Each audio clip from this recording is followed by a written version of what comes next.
La tiare pontificale. Bien que son port ait été abandonné au XXe siècle, elle demeure un symbole fort de l'autorité papale. Un signe de la souveraineté du Saint-Siège sur les États pontificaux, aujourd'hui disparus. Elle reste présente dans les armoiries du Vatican et sur le drapeau du Saint-Siège. Elle est souvent richement ornée de pierres précieuses, reflet de l'importance symbolique de la fonction papale. Théologiquement, la tiare souligne la nature unique du ministère pétrinien. Le pape est le successeur de Saint-Pierre, bien que la tiare ne soit plus portée aujourd'hui, son symbolisme perdure. La tiare, ou trirègne, est une couronne papale à 3 couronnes superposées, symbolisant les 3 pouvoirs du pape, spirituel, temporel et universel. Les 3 couronnes de la tiare sont porteuses d'une forte charge symbolique. Roi sur la terre, le pape exerce une autorité spirituelle sur les fidèles de l'Église catholique. Roi dans le ciel, le pape détient le pouvoir des clés, c'est-à-dire le pouvoir de lier et délier, transmis selon la tradition par Saint Pierre. Roi sur l'au-delà, le pape est considéré comme le guide spirituel conduisant les âmes vers le salut. Chaque couronne représente un aspect de la mission du pape, le pouvoir d'ordonner, de juger et d'enseigner. On entend parfois le pape être appelé le Saint-Père. Mais est-ce que ce titre a vraiment sa place dans la bouche d'un chrétien? Et surtout, est-ce que ce titre est biblique? En Jean chapitre 17, verset 11, Jésus s'adresse à Dieu et dit « Père Saint, garde-les en ton nom ». C'est la seule utilisation de ce titre dans la Bible. Ce titre, Saint-Père, est donc réservé à Dieu seul. C'est Jésus lui-même qui l'utilise, pas pour un homme, pas pour un chef religieux, mais pour le Père céleste. Attribuer à un homme un titre qui revient à Dieu seul, c'est une confusion spirituelle. En tant que chrétiens, nous reconnaissons un seul Père saint, Dieu, et un seul médiateur, un seul chef infaillible, Jésus-Christ. Oui, seul Christ est le chef de l'Église. Matthieu chapitre 23, versets 7 à 11. Ils aiment à être salués dans les places publiques et à être appelés par les hommes Rabbi, Rabbi. Mais vous ne vous faites pas appeler Rabbi, car un seul est votre maître, et vous êtes tous frères. Et n'appelez personne sur terre votre Père, car un seul est votre Père, celui qui est dans les cieux. Ne vous faites pas appeler directeur, car un seul est votre directeur, le Christ. Le plus grand parmi vous sera votre serviteur. Vous êtes sur le point de découvrir quelque chose que 3 religions ont essayé de cacher, quelque chose qui a coûté à un homme sa réputation et, à la fin, sa propre vie. Qui a réellement tué Jésus-Christ? Cela semble être une question simple. Vous avez probablement appris la réponse quand vous étiez enfant, peut-être lors de la catéchèse, peut-être en regardant un film sur la Passion. Dans ce récit, la crucifixion de Jésus est présentée non pas comme un échec, mais comme une partie essentielle du plan divin. Jean insiste sur l'idée que la mort de Jésus était nécessaire pour le salut de l'humanité. Si la mort de Jésus était nécessaire pour le salut de l'humanité, si elle faisait partie du plan divin depuis l'éternité, alors ceux qui l'ont tué accomplissaient, d'une certaine manière, la volonté de Dieu. Cette réponse a été répétée pendant 20 siècles dans chaque église, chaque chapelle, chaque sermon du Vendredi Saint à travers le monde. Elle a été peinte dans des fresques de la Renaissance, gravée dans des vitraux de cathédrales gothiques, mise en scène dans des mystères médiévaux, enseignée dans des écoles et des universités. Des milliards d'êtres humains sont nés, ont vécu et sont morts en croyant à cette histoire comme une vérité absolue et incontestable. Judas, les grands prêtres, Pilate, tous étaient des instruments du salut, jouant le rôle qui leur avait été assigné dans le drame cosmique. Mais en même temps, ces mêmes personnages étaient condamnés comme des méchants. Comment quelqu'un peut-il être condamné pour avoir fait exactement ce que Dieu voulait qu'il fasse? Cette contradiction n'a jamais été résolue de manière satisfaisante par la théologie chrétienne. La culpabilité de la mort de Jésus a été systématiquement transférée. Les évangiles ne préservèrent pas la vérité sur la mort de Jésus. Ils construirent une narration utile pour la survie et l'expansion du christianisme au sein de l'Empire romain. Et cette narration nécessitait un méchant. Mais qui a réellement tué Jésus-Christ? Les Juifs n'étaient pas les seuls à le persécuter. Si les Juifs n'ont pas tué Jésus, qui l'a tué? La réponse semble évidente. Rome a tué Jésus. Pilate a ordonné la crucifixion. Des soldats romains ont exécuté la sentence. La croix était un moyen d'exécution romain, utilisé spécifiquement pour les criminels politiques, les rebelles et les esclaves. Aucune autorité juive n'avait le pouvoir de crucifier qui que ce soit. La Judée était une province romaine, mais elle n'était pas gouvernée directement par Rome dans tous les aspects. Les Romains préféraient gouverner par l'intermédiaire d'élites locales collaboratrices chaque fois que cela était possible. C'était plus efficace et moins coûteux que de maintenir une administration impériale complète. Tant que les impôts étaient payés et que l'ordre était maintenu, Rome accordait une certaine autonomie aux pouvoirs locaux. En Judée, cette élite collaboratrice était l'aristocratie sacerdotale, les Sadducéens. Ils contrôlaient le temple, l'institution la plus importante de la vie juive. Le grand prêtre était l'autorité religieuse suprême, mais il était aussi, dans les faits, un agent du pouvoir romain. Sa nomination dépendait du gouverneur. Son maintien en fonction dépendait de la satisfaction de Rome. Sa richesse et ses privilèges dépendaient de la continuité du système existant. Les Sadducéens avaient tout à perdre avec toute perturbation de l'ordre. Les mouvements messianiques les terrifiaient, non pas parce qu'ils remettaient en question leurs croyances religieuses, mais parce qu'ils remettaient en question leur position politique. Un Messie promettant de libérer Israël signifiait la guerre avec Rome. C'est dans ce contexte que nous devons comprendre la décision de livrer Jésus aux Romains. Ce n'était pas un jugement religieux pour blasphème, comme le suggèrent les évangiles. C'était une décision politique d'éliminer une source potentielle de problèmes avant que ces problèmes ne se matérialisent au sein de l'Empire romain. Rome venait de réprimer une rébellion juive avec une brutalité apocalyptique. Et le fondateur de leur foi avait été exécuté par Rome comme un criminel politique, un rebelle, un prétendant roi qui avait défié l'autorité impériale. Imaginez ce que cela signifiait d'être chrétien dans ce contexte. Vous adoriez un homme que Rome avait crucifié, et le Pilate de Jean est pratiquement un allié de Jésus. Il déclare à plusieurs reprises qu'il ne trouve aucune culpabilité dans le prisonnier. Il essaie de le libérer plusieurs fois. Il ne cède que lorsque les Juifs le menacent, disant que s'il libère Jésus, il n'est pas ami de César, puisque quiconque se proclame roi est l'ennemi de l'empereur. En 63, César se fait élire au titre de grand pontife, grâce à une campagne financée par Crassus, l'homme le plus riche de Rome. C'est la charge la plus élevée en prestige au sein de la religion publique romaine. Le titre sera ensuite porté exclusivement par les empereurs. À partir de Théodore Ier en 642, il sera repris dans la religion chrétienne. Aujourd'hui, le terme est réservé au pape. Depuis, Rome a pris de nombreuses formes, plus complexes et plus insidieuses, à mesure que l'histoire avançait et que nous en détruisions les formes passées, mais elle n'a jamais été vaincue. L'Empire n'a jamais pris fin. On considère généralement que l'apparition du christianisme a signé la fin de celui-ci. C'est exactement l'inverse. Au IVe siècle, au moment où il commence en apparence à décliner, l'Empire romain trouve une nouvelle jeunesse avec la conversion de l'empereur Constantin. L'Église chrétienne, plus particulièrement le catholicisme romain et son souverain pontife, ont transposé dans un univers spirituel le culte profane de l'empereur.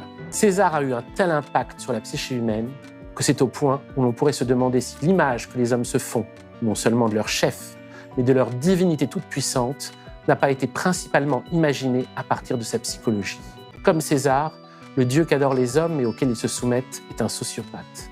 Tous les démiurges sont des sociopathes. Il n'a aucun plaisir à faire souffrir les autres, mais il ira aussi loin qu'il lui est nécessaire d'aller, si c'est dans son intérêt. César sera lui-même divinisé, et il césarisera le dieu des hommes en retour.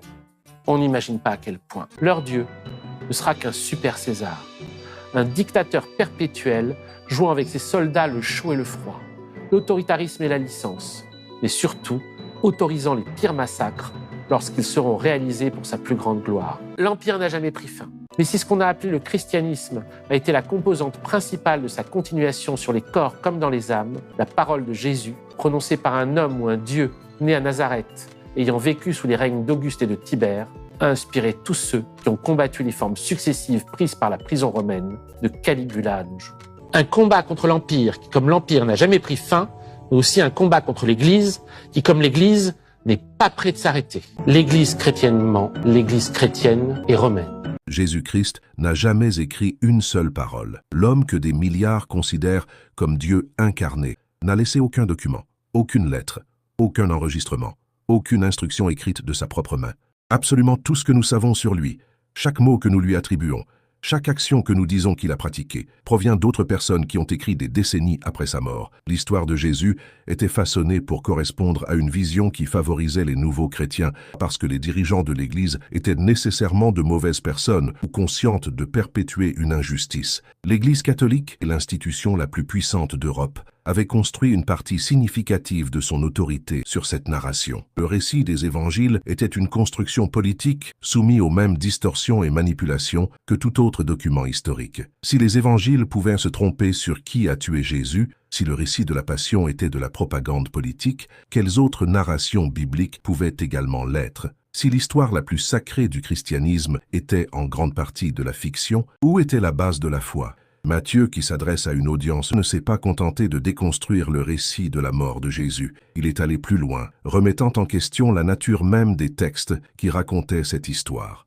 Et l'une de ses conclusions les plus troublantes concernait les miracles. Les évangiles sont remplis d'événements surnaturels. Jésus transforme l'eau en vin, multiplie les pains et les poissons, marche sur les eaux, guérit des aveugles et des lépreux, ressuscite des morts.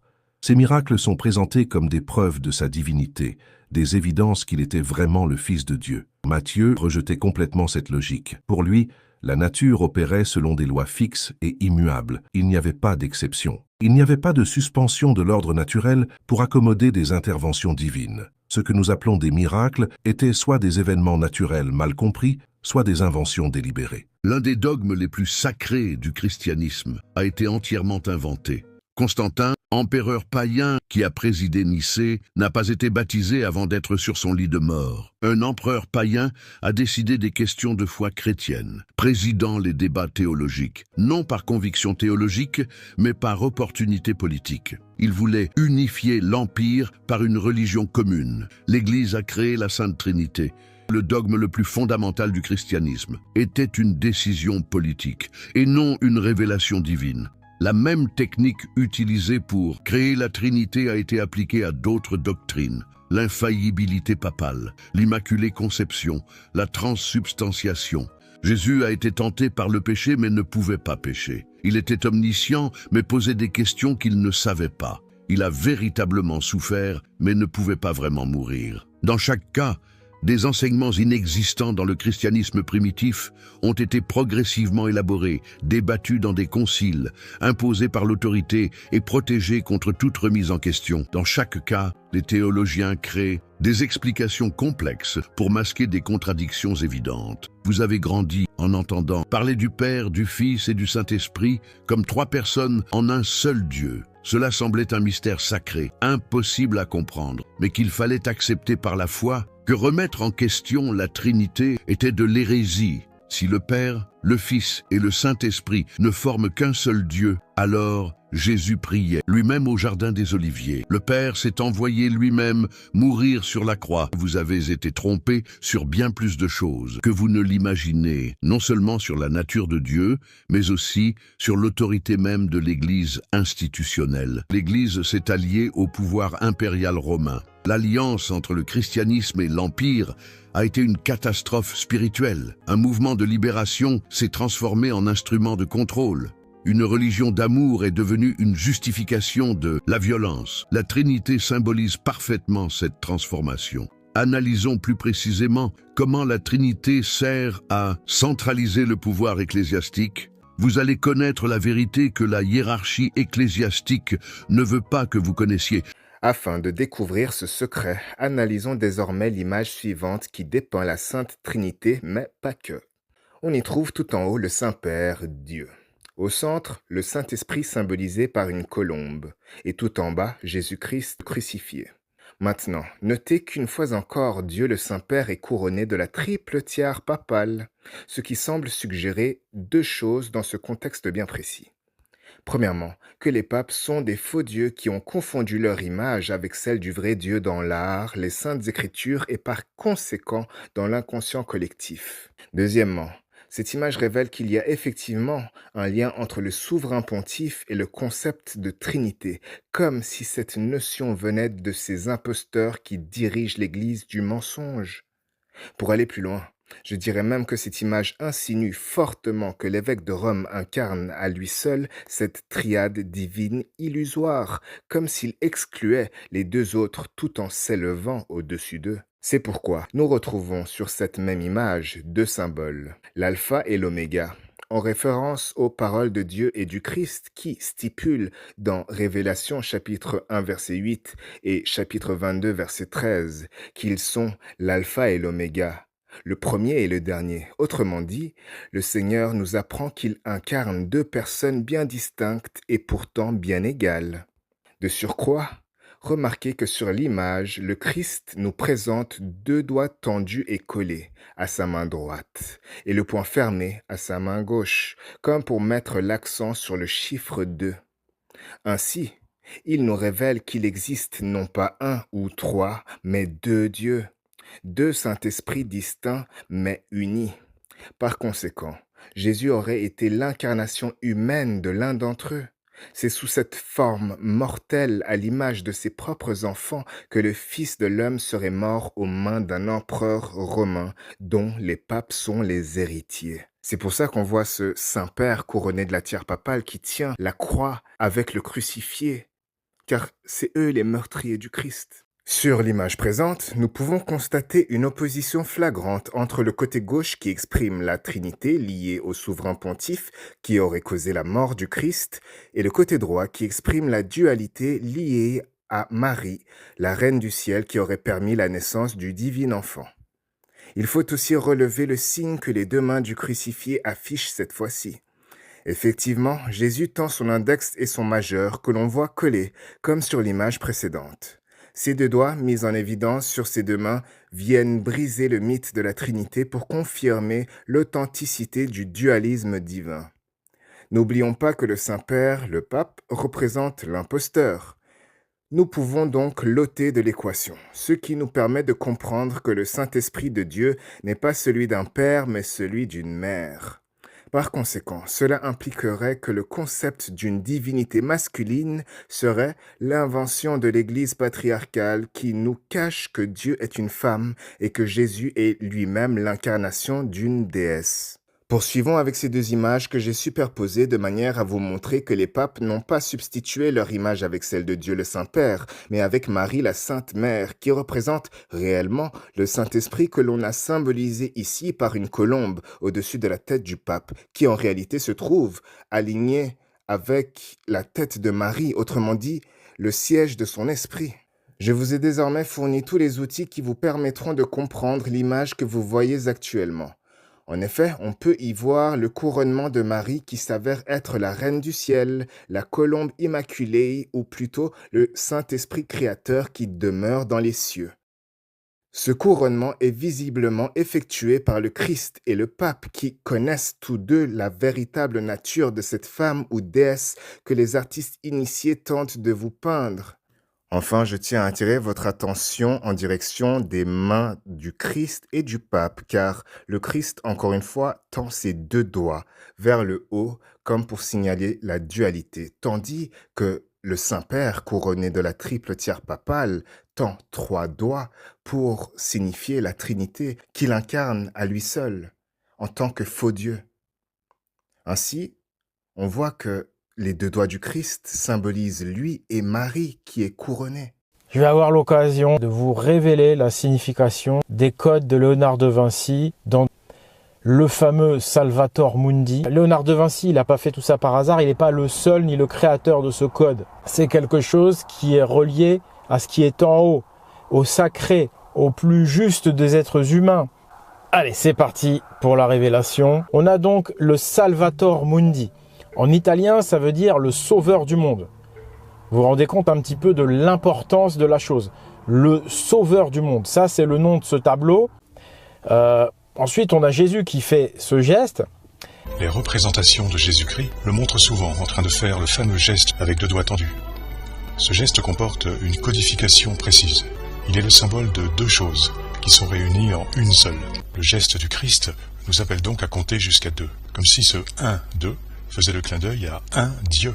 Par ailleurs, une des affirmations essentielles de Jésus est celle-ci. Le Père et moi, nous sommes un, comme les deux doigts de la main. Affirmation qui résume le monothéisme chrétien. On va retrouver une autre représentation du petit Jésus et qui fait bien ce geste. Au portail Sainte-Anne, le petit Jésus, il fait ça. C'est hyper intéressant parce qu'en fait, le christianisme est une religion double. Une religion avec deux jumelles. Ou deux jumeaux si vous préférez. Donc ce jumeau restait caché pendant des siècles, comme on peut le voir avec cette Vierge, qui est donc la face restée secrète. Le jumeau qui restait dans l'ombre pendant des siècles, c'est l'autre face du christianisme et du Christ.